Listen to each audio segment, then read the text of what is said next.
بجلی کے بل میں فکس چارجز لگائے گئے. بولو یہ فکس چارجز کیا ہوتے ہیں؟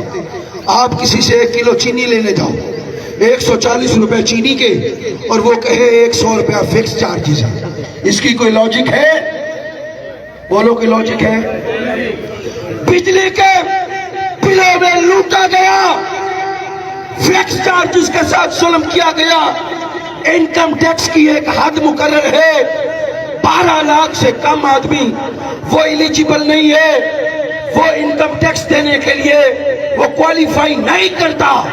یہاں پہ ایک ریڑی والے سے انکم ٹیکس بجلی کے بلوں میں لیا جا رہا ہے، فلیکس ٹیکس لیا جا رہا ہے، فردر ٹیکس لیا جا رہا ہے، مزید ٹیکس لیا جا رہا ہے، ٹی وی فیس لی جی رہی، میٹر کا کرایہ لیا جا رہا ہے، اور اوپر سے پھر فکس پیسے بھی لگا دیے گئے اس دفعہ کے بلوں میں.